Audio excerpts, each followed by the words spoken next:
मंचासीन आज के कार्यक्रम के प्रमुख वक्ता प्राध्यापक अनिरुद्ध देशपांडे जी, माननीय दत्तोपंत ठेंगड़ी जी, जन्म शताब्दी समिति के अध्यक्ष मधुकरराव चक्रदेव जी, भारतीय मजदूर संघ के अखिल भारतीय नेतृत्वगण के सदस्य पूर्व राष्ट्रीय अध्यक्ष श्री सजीनारायण जी, माननीय जिला संघचालक जी तथा अनिल दुमने जी, सभागार में उपस्थित सभी सज्जन बंधु भगिनी, श्रेष्ठजन, कार्यकर्तागण। मैं सोच रहा था कि अभी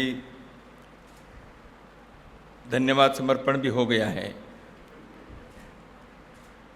उससे पूर्व प्रमुख वक्ता के नाते प्राध्यापक अनिरुद्ध देशपांडे जी के उद्बोधन भी हमने सुना है। अब मुझे करना क्या है? तो सामान्यतः कोई हवन होम होता है तो पूर्णाहुति होती है, आरती होती है। पूर्णाहुति होने के बाद क्या काम रहता है? प्रसाद बांटने का रहता है। वो काम मुझे करना है। पूर्णाहुति हो गई है और थोड़ा सा प्रसाद आप लोगों को बांटना है। वैसे पूजा में रहते हुए भी प्रसाद लेने के लिए अधिकारी बनते हैं, इसलिए तो आज के कार्यक्रम में जैसे अभी माननीय सजीनारायण जी ने कहा, जो लोकार्पण हुआ वह पुस्तक 3 भाषाओं में उसके अंदर लेखन है, मराठी, हिंदी और इंग्लिश। मैं सोच रहा था सजीनारायण जी केरल से हैं और लेखन भी इंग्लिश में लिखते हैं, उनका भाषण इंग्लिश में होगा, बाकी तो मराठी में हो रही है और मैं हिंदी में बोलूँगा। जैसे पुस्तक में 3 भाषा है, मंच से भी 3 भाषाएं हो जाएंगे ऐसे, लेकिन आप हिंदी में बोल लिए, मेरे थोड़ा सा आकलन गड़बड़ हो गया। आज के इस कार्यक्रम में जिस पुस्तक के लोकार्पण हुआ, दत्तोपंत ठेंगड़ी दृष्टा विचारवंत, इसके सम्माननीय संपादक महोदय प्राचार्य श्यामराव अत्रे जी यहाँ उपस्थित हैं। उनको और इसके प्रकाशन करने वाले इस भारतीय मजदूर संघ ठाणे जिले की इकाई, इनको और इस पुस्तक में जिन जिन महानुभावों के, विद्वज्जनों के लेखन हैं, उन सबको मैं अभिनंदन साधुवाद देता हूँ, विशेष करके संपादक और प्रकाशक महोदय को, क्योंकि ऐसे पुस्तकों के जिसके बारे में सजीनारायण जी ने कहा और एकेडमिक सर्कल्स में ऐसी पुस्तक जानी चाहिए। विचार जगत में एक वैचारिक नैरेटिव को आज स्थापित करने की जब आवश्यकता है, जिस नैरेटिव को, जिस विमर्श को, जिस विचार प्रवाह को भारतवर्ष में और विश्व में कुछ दशकों से, सदियों से चलाने के कारण मानव समुदाय सब प्रकार के संकटों से त्रस्त है, उससे उसके विमोचन करने के लिए भारतीय अधिष्ठान के विचार को एक तृतीय मार्ग के नाते रखने के जो विचार है, उसको मजबूत करने के लिए, सुदृढ़ करने के लिए, प्रभावी बनाने के लिए इस प्रकार की पुस्तकों की आवश्यकता है। और इन ग्रंथों को पढ़ना और जैसे संपादक महोदय ने आशा व्यक्त की, दूर दूर तक महाविद्यालय, विश्वविद्यालयों के ग्रंथालयों में यह पहुंचना चाहिए और जिज्ञासु विद्यार्थी, शोधार्थी लोग ऐसे पुस्तकों के पढ़कर सही विचार भारत के लिए, मानवता के लिए क्या है, इसको समझने के लिए इसका अध्ययन करने की आवश्यकता है, ऐसे मैं मानता हूँ। आज इस कार्यक्रम में जो लेखक महोदय उनका धन्यवाद तो दिए हैं, संपादक महोदय श्याम अत्रे जी हैं ही, सभी लेखकों के तरह से एक प्रातिनिधिक रूप में ज्येष्ठ कार्यकर्ता श्री श्रीनिवास जोशी जी का सत्कार भी हुआ है। यहाँ और भी लेखक महोदय यहाँ उपस्थित हैं। श्री शरद खरे जी हैं, मैं जिनका नाम लेता हूँ थोड़ा खड़े हो जाइए, लोगों को इसमें है इसलिए। पुणे से हैं डॉक्टर प्रसन्न देशपांडे जी हैं, सतीश मराठे जी हैं, अनिल दुमणे जी हैं, किशोर शशितल जी हैं, रविंद्र महाजन जी हैं, शरदमणि मराठे जी हैं। ये सभी लेखक महोदय इस पुस्तक में उनके लेखन हैं। और भी कोई छूट गए हैं तो श्यामराव जी आप बताएंगे। और कोई हैं क्या, मैंने देखा नहीं होगा ठीक से। उदय कुलकर्णी जी, हाँ यहाँ हैं उदय जी, मुझे दिखाई नहीं दिए यहाँ से, वो मास्क पहनने से आजकल। हाँ अच्छा, कहाँ हैं? अच्छा नैना जी यहाँ हैं, संस्कार भारती की। ठीक है, बहुत अच्छा। इसमें एक लेखक इस विश्व में दुनिया में नहीं है, वो बाबूराव वैद्य जी, मागो वैद्य जी।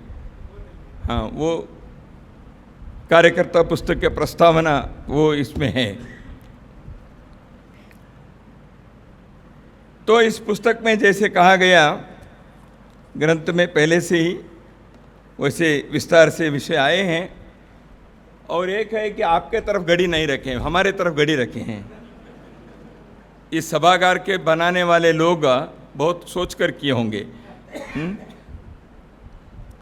जो 7 भाग है, इन 7 भागों में तत्व चर्चा, फिलोसॉफिकल डिस्कोर्स, जिसके संदर्भ में अभी माननीय प्राध्यापक अनिरुद्ध देशपांडे जी ने बहुत संक्षेप में उन्होंने कहा, इस विषय पर दीर्घ व्याख्यान हो सकते हैं। कुल मिलाकर राष्ट्र क्या है, राष्ट्र बनता कैसे? भारतीय तत्वज्ञान के आधार पर राष्ट्र की मीमांसा यदि करेंगे तो राष्ट्र बनाने वाले जो तत्व हैं, कंपोनेंट्स, आधार, यह जन, भूमि और संस्कृति, इन तीनों के संघात से राष्ट्र बनता है। तो इस मौलिक विचार को भारत ने समझा, भारत के मनीषियों ने इस विषय को रखा। राष्ट्र निर्माण कैसे होता है इस संदर्भ में होता, और राष्ट्र के महत्व क्या है। राष्ट्र यानी जन है, देश भूमि है, और ये जन और भूमि दोनों को जोड़ने की एक रिश्ता है, वो संबंध है। और जीवन जीने की जो कला है, वो दर्शन, मूल्य, इसके कारण उपजने वाली संस्कृति है। कोई भी संस्कृति जो है वो किसी देश की आत्मा की अभिव्यक्ति है, राष्ट्र की आत्मा की अभिव्यक्ति है। Culture is the expression of the soul of a nation. Bharat के संदर्भ में राष्ट्र की आत्मा क्या है? आध्यात्म यहाँ के राष्ट्र की आत्मा है। Spirituality is the soul of Bharat. इसलिए हमारे यहाँ संस्कृति जो है, यहाँ के आध्यात्म को वो प्रकट करता है, अभिव्यक्त करती है। यहाँ के कला में, संगीत में, साहित्य में, नृत्य में, आचरण में, व्यवहार में, तीज में, त्योहार में, पर्वों में, उत्तर से दक्षिण, पूर्व से पश्चिम, विभिन्न भाषा, पंथ, संप्रदायों के लोग एक संस्कृति के हैं। उनकी अभिव्यक्ति विभिन्न प्रकार के हो सकती है। इसलिए यह विविधता में एकता नहीं, वह एकत्व के आयामी अभिव्यक्ति है। कई बार हम यूनिटी इन डाइवर्सिटी कहते हैं। हम विविधता में एकता को नहीं खोज रहे हैं, एकत्व है, उसके बहुआयामी अभिव्यक्ति हुई है, वह भारत के संदर्भ में कहना पड़ेगा। तो इसलिए एक मीमांसा है, एक फिलोसॉफिकल फाउंडेशनल थॉट है। वह थॉट जीवन के प्रयोगों के आधारित एक दर्शन है, उस दर्शन को प्रकट करने के कई प्रकार से प्रयत्न सदियों से, हजारों वर्षों से भारत भूमि पर संत परंपरा ने, ऋषियों की परंपरा ने, मनुष्यों की परंपरा ने, विद्वानों की परंपरा ने लगातार करते आए हैं। इसको आधुनिक काल में करने वाले लोग भी रहे हैं। पूजनीय श्री गुरु जी डॉक्टर हेडगेवार जी ने जो विचार रखा था उसके विस्तारित किया। पूजनीय डॉक्टर हेडगेवार सूत्रकार थे। ये हिंदू राष्ट्र है, हिंदुत्व यहाँ का राष्ट्रीयता है, एक सूत्र दिया। वो सूत्रकार जो थे उनके सूत्र को लेकर पूजनीय श्री गुरु जी गोलवलकर जी ने उसके भाष्यकार बने। उन्होंने राष्ट्र, संस्कृति, इन विषयों को विस्तार से स्वतंत्र भारत में विशेष रूप से जब इस देश के अंदर समाजवाद, वामवाद, वामपंथ विचार, लिबरलिज्म, सोशलिज्म, सेकुलरिज्म, इन सब के बोलबाला चलता था, उस समय लगातार 33 वर्ष पूजनीय गुरुजी गोलवलकर जी ने इस मौलिक विचार को निर्भयता से शास्त्र के आधार पर, तर्क के आधार पर, इतिहास शुद्ध विचार को, इतिहास सिद्ध विचार को उन्होंने प्रस्तुत किया। पूजनीय गुरुजी के इस भाष्य को लेकर 2 व्याख्यानकार संघ के इस आंगन से तैयार हुए। एक जिनका उल्लेख हुआ पंडित दीनदयाल उपाध्याय जी, दूसरे मान्यवर श्रद्धेय दत्तोपंत ठेंगड़ी जी, और भी कई कार्यकर्ता, कई लोगों ने, संघ के स्वयंसेवकों ने इस विषय के विस्तार विभिन्न आयामों में विचार रखे। परंतु विशेष रूप से इन 2 मनीषियों के, विद्वानों के उल्लेख करना उचित होगा। तो इसलिए फिलोसॉफिकल डिस्कोर्स के इसके अंतर्गत जो विचार आए हैं वह एक पार्ट इसमें है, और दूसरा जो है वो है तीसरा पर्याय, जिसके बारे में अनिरुद्ध जी ने प्रकाश डाला। दुनिया में एक समय था कि लगता था कि आइदर इट इज सोशलिज्म और it is capitalism, there is no other go. आपको इससे काम लेना पड़ेगा, इस मार्ग पर चलना पड़ेगा, या तो दूसरे का आलिंगन करना पड़ेगा। तो इसलिए जब रूस के डिसमेंबरमेंट हो गया, सोवियत रूस धराशायी हो गई, उसके आंतरिक द्वंद्व के कारण, because of the internal contradictions, USSR collapsed. तो तुरंत क्या कहा गया? It is the end of history. अब तो इतिहास बनने लायक कोई बात नहीं रही, क्योंकि जीत हो गई। किसकी? कैपिटलिज्म की, पूंजीवाद की। पूंजीवाद की जीत हो गई, इसलिए तो अभी एक ध्रुवीय विश्व है। ऐसे नहीं हुआ। थोड़े दिन के बाद एंड ऑफ हिस्ट्री कहने वाले फुकुयामा को स्वीकार करना पड़ा। ऐसे होता नहीं है। मानव के इतिहास किसी एक विचार के धराशायी होने से वो मानव के इतिहास कहने लायक बातें अब समाप्त हो गई, ऐसे होता नहीं है। तो कैपिटलिज्म, उसका भी दिन आ गए। जैसे अभी सजीनारायण जी ने कहा, 20 साल पूर्व माननीय ठेंगड़ी जी ने कैपिटलिज्म के अंत के बारे में कहा था। The days of capitalism are numbered. By 2010 America will be in search of some new ways of economic theory and philosophy। 2008 में अक्टूबर में मेल्टडाउन शुरू हो गया, स्लो डाउन शुरू हो गया, इकोनॉमिक रिसेशन प्रारंभ हो गया। तो अमेरिका के जीवन शैली, अर्थविन्यास, आर्थिक नीतियां, यह कितने खोखले हैं, यह अमेरिका के लोगों को समझ में आया। दुनिया भर से उनके व्यापार और बाकी के शोषण के कारण अमेरिका नामक चीज़ों के अर्थ साम्राज्य को खड़ा करके रखने का एक दुस्साहस वो लोग कर रहे हैं। मिलिट्री व्यापार के कारण पैसे कमाकर दुनिया में शस्त्र व्यापार को आगे बढ़ाने वाले लोग दुनिया में न जीवन मूल्यों को समर्थन कर सकते हैं, ना देशों के अंदर शांति स्थापित कर सकते हैं, ना मानवता के लिए कोई विकास के मार्ग दिखा सकते हैं। इसलिए द थर्ड वे एक तृतीय मार्ग है। इसलिए माननीय ठेंगड़ी जी ने कहा था, if not goodness the calamity will bring them to my lap.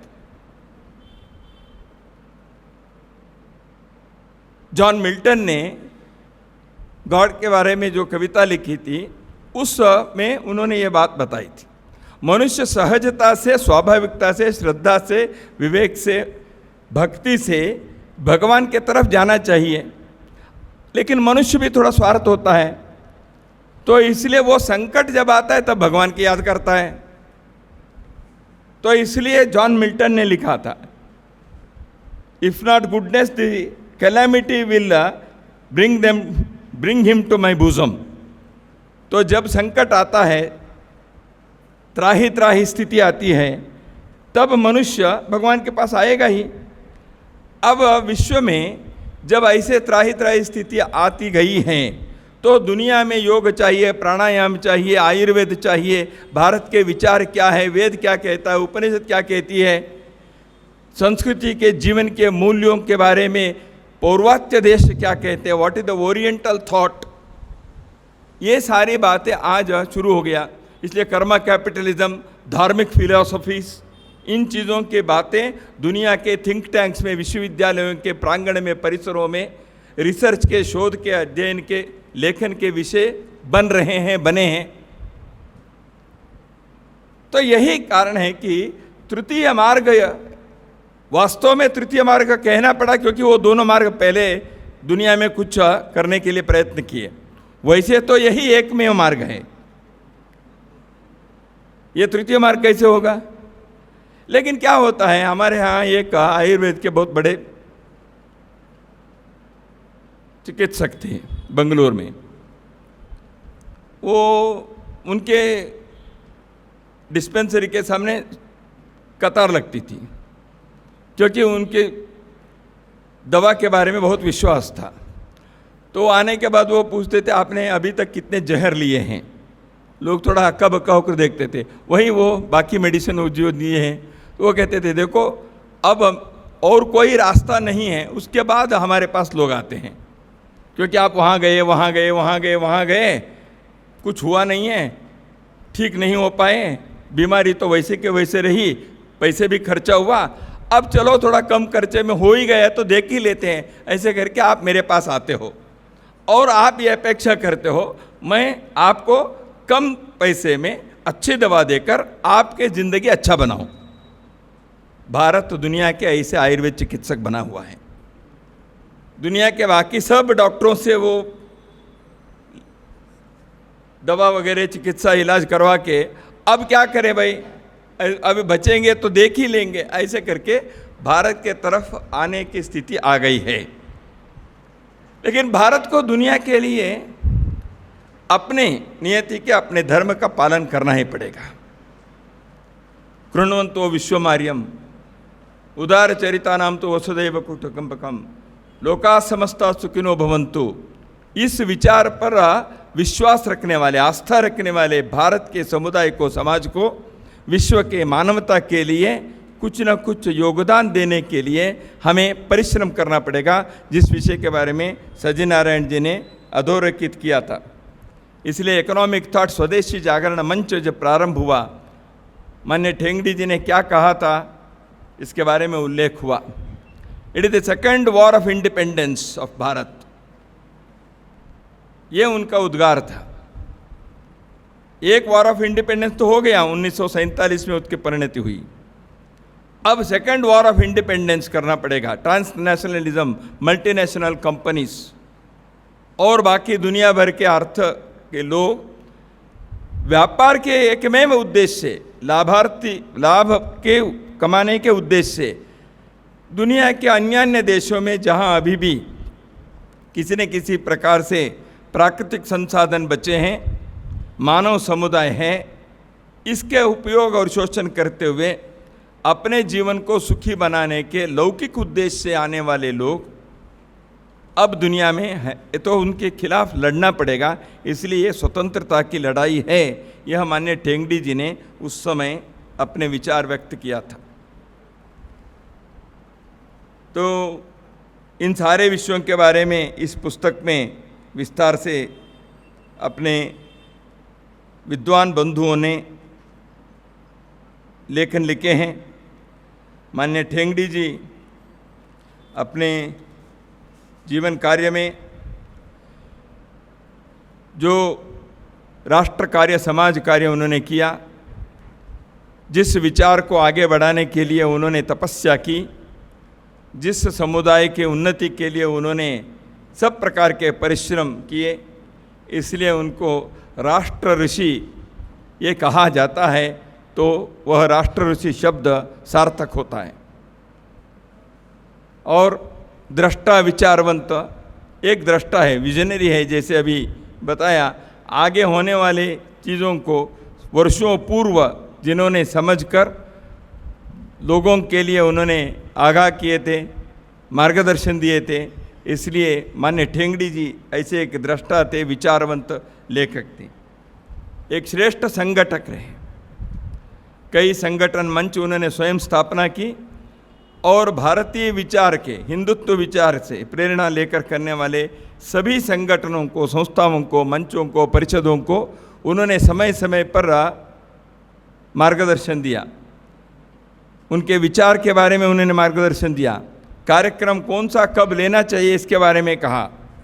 उनके संगठन के प्रक्रिया के बारे में उन्होंने अपने अनुभव से उन लोगों के पथ प्रदर्शन किया।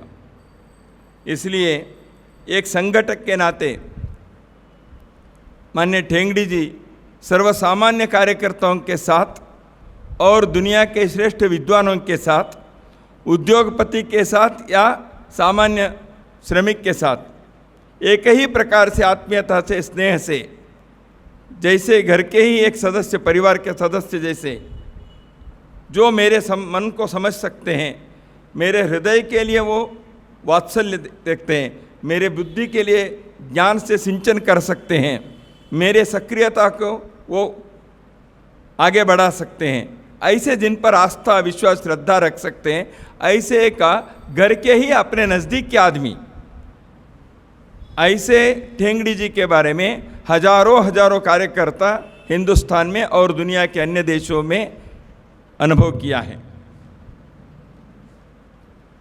ठेंगड़ी जी दिन भर के बैठक के पश्चात रात को भी 1 घंटे टहलते हुए 2-4 कार्यकर्ताओं से बात करते हैं। दिन भर के बिजी कार्यक्रम के बाद भी किसी कार्यकर्ता के स्कूटर या मोटर बाइक के पीछे भी बैठकर, जो कार्यकर्ता बीमार है, जिस कार्यकर्ता में घर में कोई संकट है, जो कार्यकर्ता कई वर्ष कार्य किए, अब आयु और अस्वस्थ के कारण घर पे ही रहना पड़ता है, ऐसे लोगों के घर में भी रात को 9 बजे, 10 बजे, 11 बजे भी वो जाते रहें, मिलते रहें, उनकी पूछताछ करके उनके साथ मैं हूँ, ये दिखाया उन्होंने। इसका अनुभव किए हुए लोग, बहुत लोग यहाँ भी होंगे और देश भर में हैं। तो ऐसे एक संगठक, तो वो नेता थे, लेबर लीडर भी थे, और दूसरे नेताओं के साथ भी उनका संबंध रहा, कम्युनिस्ट पार्टी के हो, समाजवादी हो, सबसे। और एक स्वयंसेवक कार्यकर्ता, प्रचारक के जैसे वो केवल उस व्यक्ति तक सीमित नहीं रहा। कम्युनिस्ट पार्टी के, समाजवादी के और किसी कांग्रेस के भिन्न भिन्न विचारधारा के नेताओं के घर के सदस्यों के साथ भी उनका अच्छा परिचय, संबंध, संवाद, ये सब रहा। कई घटनाएं हैं, कई प्रसंग है इसको दिखाने वाले, दर्शाने वाले। इसलिए व्यक्तित्व, कर्तृत्व, नेतृत्व, समझदारी और समर्पण, यह कार्यकर्ता के अंदर के 5 गुण ऐसे कहा जाता है। माननीय ठेंगड़ी जी समझदारी और समर्पण दोनों के अनोखा मेल थे। विवेक और समर्पण, मनुष्य जब अध्ययन करता है उसके अंदर अहंकार होता है, जब नेता बनता है उसको प्रतिष्ठा की चिंता होती है, जब विद्वान बनता है तो मैं ही सर्वश्रेष्ठ हूँ लगता है।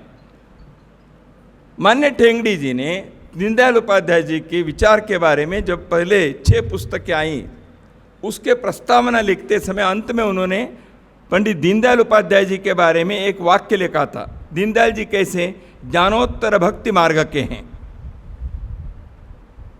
मान्य ठेंगड़ी जी के लिए भी यह वाक्य उन्होंने जो लिखा था वह वाक्य उनके लिए भी अन्वय होता है, लागू होता है। ज्ञानोत्तर भक्ति मार्ग, यह ज्ञानोत्तर भक्ति मार्ग के मान्य ठेंगड़ी जी मनुष्यों में विश्वास रखे थे। सारे विचार चाहिए, पुस्तक चाहिए, अध्ययन चाहिए, संगठन, लेकिन अंततः तो मनुष्य यह अच्छे हुए बिना एक राष्ट्र ऊपर उठ नहीं सकता। इसलिए wanted man, not systems fit and wise, not faith with rigid eyes, not wealth in mountain piles, not power with gracious smiles, not even a potent pen, but wanted men. ये उनके एक कविता के पंक्ति को उन्होंने अपने भाषण में उन्होंने उल्लेख किया था, जो कार्यकर्ता पुस्तक में छपा हुआ है।